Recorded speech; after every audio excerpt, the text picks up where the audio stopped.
ఈ కాలం పిల్లలు కాదబ్బా, పిడుగులు. ఏళ్ళు చూపితే కొండబాకుడు కాదు, ఏకంగా ఎవరెస్టే ఎక్కేస్తున్నారు.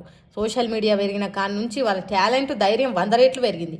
ఈ బుజ్జిని చూడండి, ఒక వీడియో రికార్డ్ చేసి ముద్దుగా మాట్లాడి ఏకంగా హీరో విజయ్ దేవరకొండ ఇంటికి పిలుచుకునేదట్టు చేసింది. హాయ్ ఫ్రెండ్స్, విజయ్ దేవరకొండ రష్మిక పెళ్ళైంది కదా, అప్పుడు మనల్ని కూడా పిలవచ్చు కదా పెళ్ళిళ్ళకి. మళ్ళీ మిమ్మల్ని పిలుచురు, లడ్డూలు పడుతురు, అన్నదానం పడుతురు. మనం కూడా ఫ్యాన్సీ కదా, నేను కూడా ఫ్యాన్సీ కదా.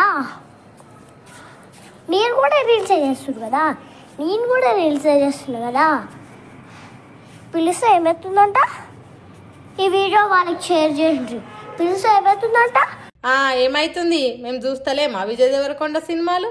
వాళ్ళు రీల్స్ చేస్తున్నారు, మనము రీల్స్ చేస్తున్నాము. ఎవరెవరినో పిలిచి లడ్డూలు పెడుతున్నారు, అన్నదానాలు చేస్తున్నారు. అందరిని పిలిచినట్టు మనల్ని ఎందుకు పిలువరు? పిలిస్తే ఏమైంది? వాళ్ళ అన్నం మొత్తం, ఆస్తులు మొత్తం తింటామా పెళ్లికి పోయి అని ముద్దుగా మాట్లాడి సోషల్ మీడియాలో పెట్టింది షిట్టి తల్లి. ఈ షిట్టిపోటి మాటలు విన్న తర్వాత షేరింగ్లు చేయకుండా ఎవరుంటారు చెప్పుండ్రి? పొట్టు పోకట పోయింది సోషల్ మీడియాలో. ఆయనతో హీరో విజయ్ దేవరకొండ కంట్ల పడే వరకు ఎంత నవ్వుకున్నాడో ఏమో. ఎంబటే ట్విట్టర్లో బుజ్జి తల్లి ఇంటికి పిలుస్తా లంచ్కి, నీకు ఏమేమి ఇష్టమో చెప్పు అని రాసిండు. ఆ ముచ్చట షిట్టి తల్లికి చేరినాక మళ్ళీ వీడియో సోషల్ మీడియాలో వదిలింది. హాయ్ విజయ్ దేవరకొండ మామ, రష్మిక అక్క, మీరు నాకు రిప్లై ఇచ్చి నన్ను ఇంటికి రమ్మని పిలిచినందుకు చాలా చాలా thank you. Bye bye. Your lucky తల్లి అనే పేరుతోని ఇన్స్టాగ్రామ్ ఐడితోని వీడియోలు చేసే ఈ బుజ్జి విజయ్ దేవరకొండ నచ్చుడే కాదు, ఇప్పుడు మస్తు ఫేమస్ అయింది. ఫాలోయింగ్లు కూడా పెరిగినాయట. పబ్లిక్ నన్ను సపోర్ట్ చేసి నా వీడియో విజయ్ అంకుల్ దగ్గర దాకా చేరేటట్టు చేసిన మీకు కూడా థ్యాంక్ యూ చెప్పుకుంటూ ఇంకో వీడియో ఇడిచింది. హాయ్ అందరికి, మీ సపోర్ట్ వల్ల ఈ వీడియో వాళ్ళ దాకా చేరింది. మీ మెసేజ్కి, కామెంట్స్కి చాలా చాలా థ్యాంక్ యూ. మీ లవ్ అండ్ సపోర్ట్స్ ఇలానే ఉండాలి. Bye bye. చూసిండ్రా ఎట్లా మాట్లాడుతున్నదో?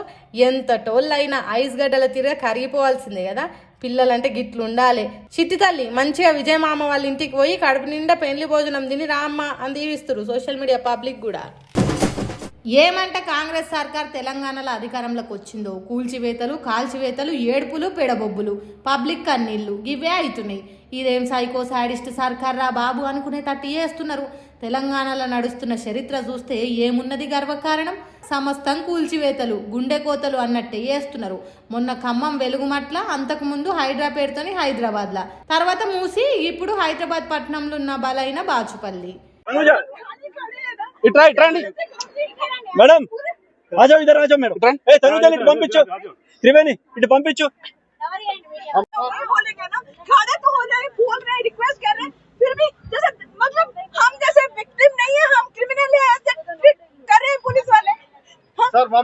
ఇంట్లో ఉన్నోళ్ళను బయట వేసినట్టు, ఏ బాధర బందీ లేనోళ్లను బాధల ముంచినట్టు కంటికి 2 దారాలు కాల్వలై పారేటట్టు ఏడిపిస్తున్నారు. బాచుపల్లి పోలీస్ స్టేషన్ పరిధిలున్న ప్రణీత్ యాంటిలియాల ఉన్న ఓ షెడ్డును, ట్రాన్స్ఫార్మర్ గోడలను హైడ్రా కూలగొట్టింది. 100 మంది పోలీసులను పెట్టి బస్తీ వాసులను బాధలలో ముంచింది. నోరుండి ఎంత మొత్తుకున్నా, ఎంత ఏడ్చినా మానవత్వం లేకుండా ఈడ్చి వాడేసిండ్రు పోలీసులు. అయ్యో దేవుడా, ఎన్నో నేరాలు చేసిన వాళ్ళు తప్పించుకొని తిరుగుతున్నారు కానీ మాకు ఈ కూల్చివేతల శిక్షలేంద్రా అని ఏడుస్తున్నారు. ఇంకో 2 ఏళ్ళు తప్పేటట్టు లేదు ఈ కూల్చివేతల గండం. ఇంకో 2-3 ఏళ్ళు కన్నీటి నదులు పారక తప్పేటట్టు లేదు. ఏందో ఏమో పోన్రి, కట్టుడు తక్కువ కూలగొట్టుడు ఎక్కువ అన్నట్టే నడుస్తున్నది తెలంగాణ సర్కారు.